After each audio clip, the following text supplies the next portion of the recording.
Salam Swastiastu, Namo Buddhaya, Salam Kebajikan. Sebelumnya, perkenalkan, namaku Amelia Rizky dengan NIM 117210056 dari PGG kelas B.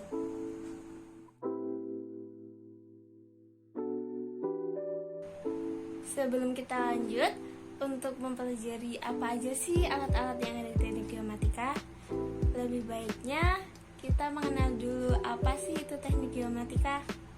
Teknik geomatika adalah ilmu perpaduan antara ilmu geodesi dan ilmu informatika.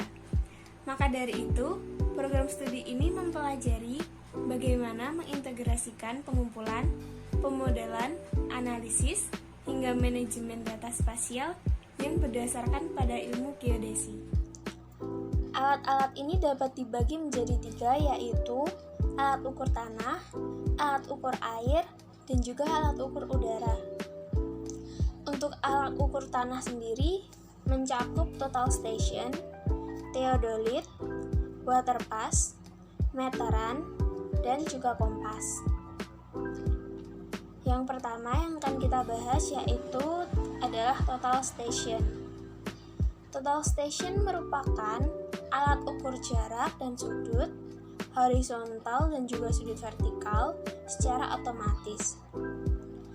Total station dilengkapi dengan chip memori sehingga data pengukuran sudut dan jarak dapat disimpan untuk kemudian di-download dan diolah secara komputasi.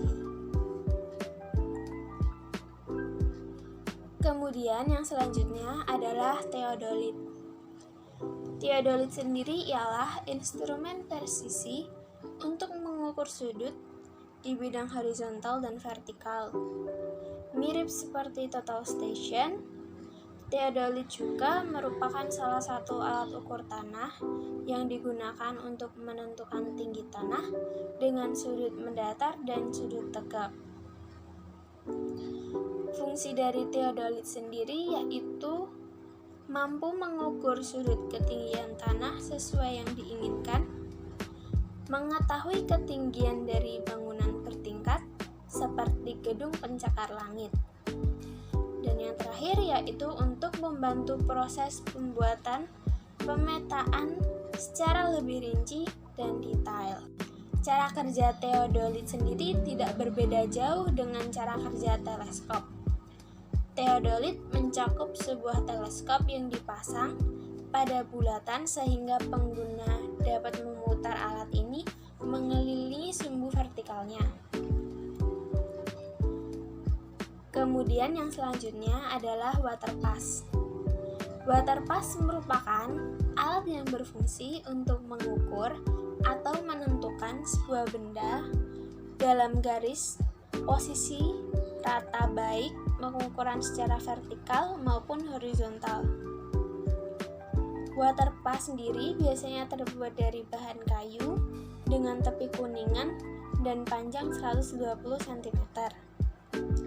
Biasanya terdapat 2 buah alat pengecek kedataran baik untuk vertikal maupun untuk horizontal. Alat pengecekan ini biasa terbuat dari kaca di mana di dalamnya terdapat gelembung cairan dan pada posisi pinggir alat terdapat garis pembagi yang dapat dipergunakan sebagai alat ukur. Kemudian yang selanjutnya adalah meteran. Secara umum, meteran sendiri berfungsi untuk mengukur sudut, membuat sudut siku-siku, dan juga dapat dipakai untuk membuat lingkaran. Untuk jenis-jenis meteran sendiri yang pertama, ada meteran yang berasal dari kain atau biasa disebut metallic cloth. Metallic cloth ini terbuat dari kain linen dan anyaman kawat halus yang berasal dari tembaga atau kuningan. Dan yang kedua yaitu meteran yang terbuat dari baja. Dan yang terakhir adalah meteran yang terbuat dari baja alloy atau bisa disebut juga steel alloy. Steel alloy sendiri terbuat dari campuran baja dan nikel. Ada pula dua ukuran satuan yang dapat digunakan dalam meteran, yakni yang pertama yaitu satuan metrik. Satuan metrik ini mencakup milimeter, sentimeter, dan meter. Dan yang kedua adalah satuan Inggris, yaitu inch, feet, dan yard. Dan yang terakhir adalah kompas. Kompas sendiri adalah sebuah alat navigasi untuk menentukan arah mata angin berupa sebuah anak panah, penunjuk magnetis yang bebas menyelaraskan diri dengan medan magnet bumi. Fungsi dan manfaat utama kompas sendiri adalah untuk menentukan arah mata angin, terutama arah utara dan selatan. Selain itu, kompas juga berguna untuk yang pertama mengukur besar sudut kompas. Yang kedua, untuk mengukur besar sudut peta. Yang ketiga adalah untuk menentukan letak orientasi, dan yang terakhir untuk mempermudah perhitungan dan pembacaan peta. Prinsip dan cara kerja kompas sendiri yaitu dengan adanya gaya tarik-menarik antara magnet pada jarum kompas dengan kutub magnet bumi. Jarum kompas yang terbuat dari magnet memiliki kutub utara dan selatan yang akan selalu menuju ke arah utara dan selatan bumi. Kemudian ada alat ukur air atau hidrografi. Alat ukur air ini mencangkup side sonar. Alat-alat yang digunakan dalam alat ukur air ini yaitu adalah side scan sonar, sub-bottom profiling, single beam echo sounder, dan juga multi beam echo sounder. Sebelum itu, mari kita lebih perdalam lagi apa sih itu hidrografi. Hidrografi sendiri merupakan salah satu cabang geodesi di bidang kelautan. Survei hidrografi sendiri secara umum dapat dikenali dengan satu kata kunci yaitu pemetaan kawasan laut dan pesisir pantai. Survei hidrografi dibagi berdasarkan aspek lingkup yang cukup luas. Di antaranya yaitu survei tepi pantai, survei perairan pantai, dan survei lepas pantai. Survei tepi pantai hanya dilakukan berdasarkan lingkup lokasi di tepi pantai saja. Kemudian, survei perairan pantai. Survei ini melingkupi survei semua aspek yang melibatkan kawasan pantai secara keseluruhan, termasuk tepian pantai. Kemudian, yang terakhir adalah survei lepas pantai, atau juga bisa disebut sebagai offshore, yaitu survei di lautan, mencakup seluruh area laut dan sedikit perairan pantai, namun lebih banyak menjorok ke kawasan laut. Kemudian, alat-alat yang digunakan antara lain yaitu yang pertama ada side scan sonar. Side scan sonar sendiri merupakan teknik yang menggunakan perambatan gelombang suara di bawah air digunakan untuk menunjukkan arah, komunikasi, atau mendeteksi kapal-kapal laut. Sistem sonar sendiri dapat diartikan sebagai penentuan posisi dengan metode akustik atau acoustic location. Penggunaan posisi dengan metode akustik telah digunakan jauh sebelum adanya teknologi radar. Side scan sonar merupakan alat untuk mendapatkan gambaran permukaan dasar perairan dengan menggunakan gelombang bunyi. Sistem side scan mengirim pulsa akustik pada suatu sisi dari receiver balik dari pulsa yang dipancarkan oleh sensor. Setiap pancaran pulsa, yaitu satu lajur kecil sekitar 100-200 meter ke setiap sisi dari dasar laut yang dipetakan.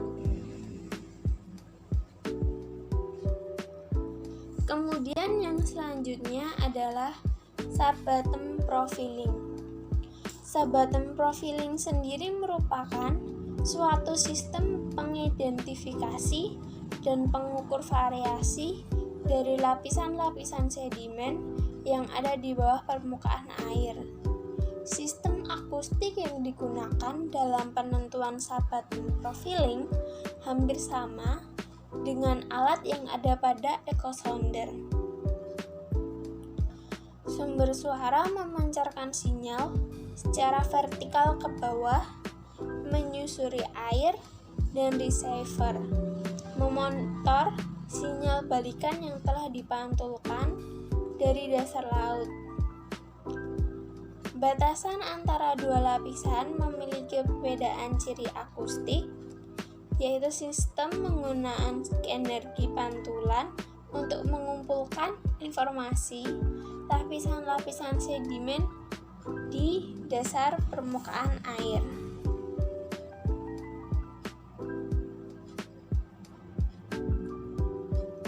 Rintangan akustik berhubungan dengan tingkat kekentalan atau berat jenis dari kandungan material dan tingkat kecepatan suara menelusuri material.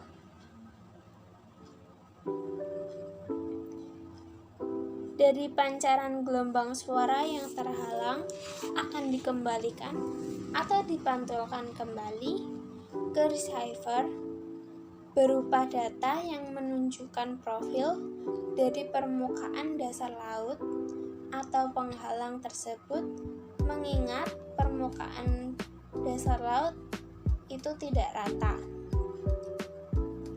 Dari beberapa energi suara yang menembus sampai batas dan kedalaman lapisan sedimen, energi ini dipantulkan ketika menembus batas antara lapisan sedimen yang lebih dalam yang memiliki rintangan akustik yang berbeda-beda.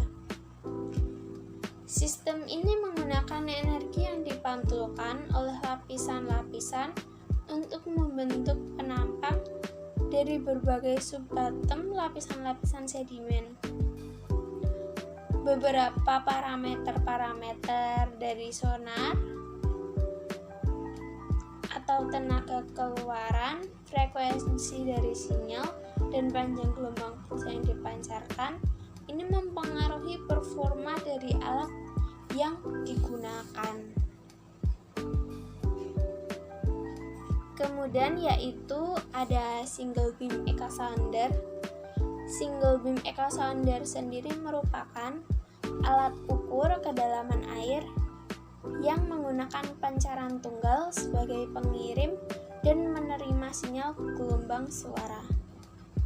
Sistem batimetri dengan menggunakan single beam secara umum mempunyai susunan yaitu transceiver atau transducer atau receiver yang terpasang pada lambung kapal atau sisi bantalan pada kapal. Sistem ini mengukur kedalaman air secara langsung dari kapal yang melakukan survei. Transceiver yang terpasang pada lambung kapal mengirimkan pulsa akustik dengan frekuensi tinggi yang terkandung dalam beam atau gelombang suara secara langsung menyusuri bawah dasar air. Energi akustik memantulkan sampai dasar laut dari kapal dan diterima kembali oleh transceiver. Range frekuensi yang dipakai pada sistem ini menurut WHSC Seafloor Mapping Group mengoperasikan range frekuensi dari 3,5 kHz sampai 200 kHz. Single beam echo sounder relatif mudah untuk digunakan, tetapi alat ini hanya menyediakan informasi kedalaman sepanjang garis truk yang dilakukan oleh kapal, 10-100 meter yang tidak terlihat oleh sistem ini. Kemudian yang terakhir ada multi-beam echo sounder. Multi-beam echo sounder merupakan alat untuk menentukan kedalaman air dengan cakupan area dasar laut yang lebih luas. Multi-beam echo sounder sendiri prinsipnya hampir sama dengan single beam, hanya lebih banyak beam yang dikeluarkan pada multi-beam echo sounder. Prinsip pengoperasian alat ini secara umum adalah berdasar pada pancaran pulsa yang dipancarkan secara langsung ke arah dasar laut, dan selain itu energi akustik dipantulkan kembali dari dasar laut. Beberapa pancaran beam secara elektronis terbentuk menggunakan teknik pemrosesan sinyal sehingga diketahui sudut beam. Dua arah waktu penjalaran antara pengiriman dan penerimaan dihitung dengan algoritma pendeteksi terhadap dasar laut.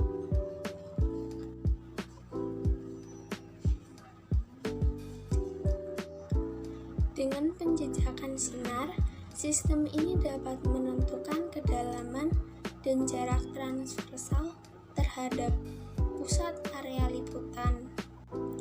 Multi-beam echo sounder dapat menghasilkan data batrimetri dengan resolusi yang cukup tinggi, yaitu 0,1 meter akurasi vertikal dan kurang dari 1 meter akurasi horizontalnya. Kemudian, yang terakhir ada alat ukur udara. Alat ukur udara sendiri mencakup yang pertama yaitu LiDAR, UAV, dan juga barometer. Yang akan kita bahas pertama yaitu LiDAR. LiDAR yang juga dikenal sebagai pemindai laser 3D pertama kali digunakan pada tahun 1960 dan digunakan untuk mengukur jarak suatu objek berdasarkan pantulan sinar laser. LiDAR sendiri dapat menghasilkan cahayanya sendiri tanpa terpengaruh oleh kondisi cuaca dan tidak dipengaruhi oleh kondisi pencahayaan di sekitarnya yang dapat tiba-tiba berubah. Di mana pada fotogrametri kita akan menemukan keterbatasan pengumpulan data apabila cuaca di lapangan sedang tidak mendukung. Kemudian, teknologi laser ini memiliki sisi positif untuk membantu pengukuran suatu objek dan menginterpretasikannya ke dalam berbagai model untuk membantu aktivitas fotogrametri industri. Kemudian, yang selanjutnya adalah UAV atau biasa disebut dengan drone, yang merupakan suatu wahana pesawat tanpa awak yang dapat dikendalikan baik secara otomatis maupun manual. Salah satu pemanfaatan drone adalah untuk pemetaan. Pemetaan menggunakan UAV atau fotogrametri UAV adalah wahana pengukuran fotogrametri udara yang beroperasi, dikendalikan dari jauh, semi-otomatis, atau secara otomatis penuh tanpa pilot untuk duduk di wahana. Kemudian yang terakhir adalah barometer. Barometer sendiri terdapat beberapa macam, salah satunya yaitu airaksa, barometer aneroid, barometer barograf, dan yang terakhir adalah barometer digital. Nah, itu tadi adalah contoh alat-alat dan cara penggunaannya yang dilakukan untuk survei dan pemetaan pada teknik geomatika. Terima kasih semua.